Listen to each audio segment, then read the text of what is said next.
Our next guest says that move is a win for Russia and a loss for American allies, jobs, and climate progress. Joining us right now is the president and CEO of the American Petroleum Institute, Mike Sommers.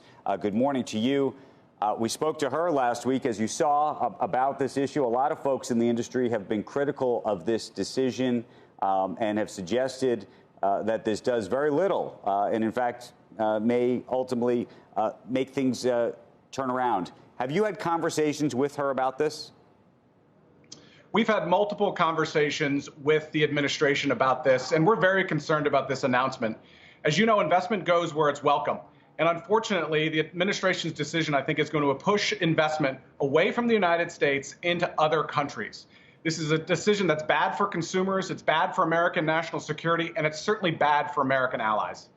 Let me ask you something, which is, and Brian Sullivan said this on Friday, if you just look at how much LNG we've begun to export and produce, frankly, in the United States, it is a remarkable accomplishment. I mean, I think beyond anybody's expectation in terms of how successful we have been at this. And we have done it at a remarkable accelerated speed. I think you'd agree with that.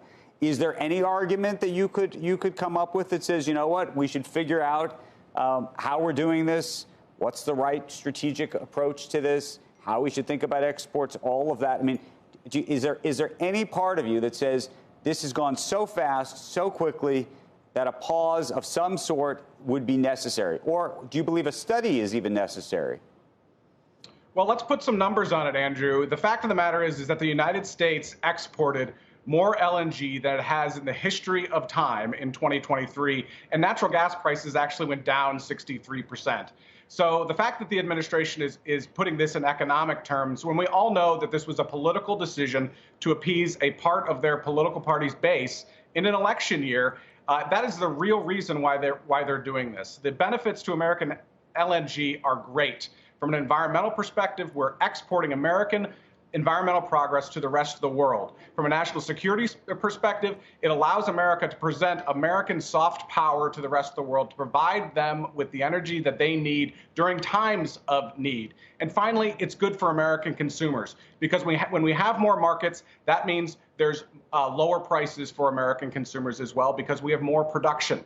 So the implications of this, I think, could be far and wide. And unfortunately, I don't think the administration is thinking about them right now. Can I ask you a somewhat maybe political question? Because I can see two sides of everything you just said. One side, you could say, is actually that this administration, or at least under this administration, to the extent that there's a perception that there has been a difficulty in the energy markets, and that the administration has actually made it harder to produce gas and oil and energy and the sort, has actually been the opposite. Given the numbers you just suggested being at record highs, that's a remarkable thing. You'd think that's a good thing. On the critical side, you'd say now here they are trying to slow it down. How do you look at that, both of those two ideas? The United States is now producing 13.3 million barrels of oil every single day. That's the highest level we've ever been at. But unfortunately, that's despite Biden administration policies, not because of Biden administration policies. We're going to go through a year, for example, this year in 2024, where we will have zero lease sales in the Gulf of Mexico. We're down in terms of leasing on federal lands by 96%. They've taken over 500,000 acres offline in the state of Alaska at the National Petroleum Refuge. Most of this new development is actually on private lands, not on public lands. And unfortunately, we still get 25% of American production on public lands and in public waters. So this administration continues to try to tap the brakes on American energy production. So let me just ask you, though, where would we be, though? Let's just say that you're 100% right. Where would we be if you said this is in spite of the administration? Where would we be if the administration went along with your goals? What would the market look like? How different would it be, given that you just said that we're at historical highs in terms of what we've been able to do? Well, as you know, there is quite a lag in terms of production on federal lands and in federal waters in particular.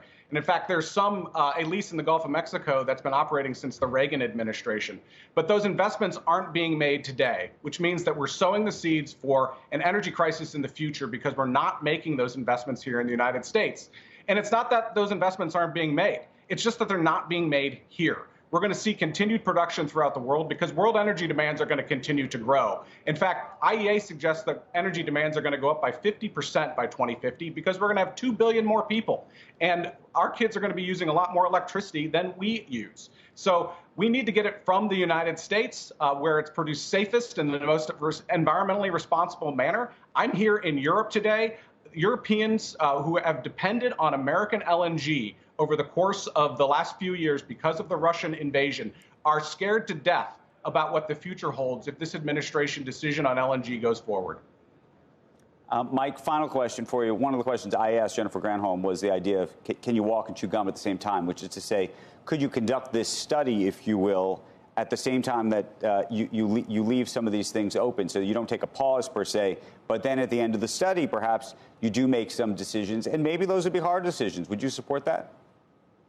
Well, we certainly think they can walk and chew gum at the same time. There's almost as much natural gas waiting approval at the Department of Energy as the country of India uses on a yearly basis. That's how much natural gas is being blocked for development at the Department of Energy. So yeah, we would welcome the opportunity to continue studying this with the Department of Energy, but we can't stand in the way of this important permitting process that has to get done in a timely manner if you want these investment decisions to actually be made in the Gulf Coast, in Louisiana and Texas, and in other places that want liquefied natural gas infrastructure built. We're over time, but let me just ask you one last climate question. Is there any part of you, given what you do for a living, that says, you know what, maybe you'd say it in a perfect world, and the world's not perfect, but in a perfect world, that you'd like to have less fossil fuels out there? You agree with that, or you don't agree with that? As you know, we're going to need a lot more oil and gas into the future under all climate scenarios. In fact, we expect it to be the source of 50% of the world's energy in 2050, even if every country were to meet its Paris climate goals. So we're going to need more oil and natural gas, not less. And we think it should come from the United States of America, where we produce it in the cleanest way possible and in a way that is safest in the world as well.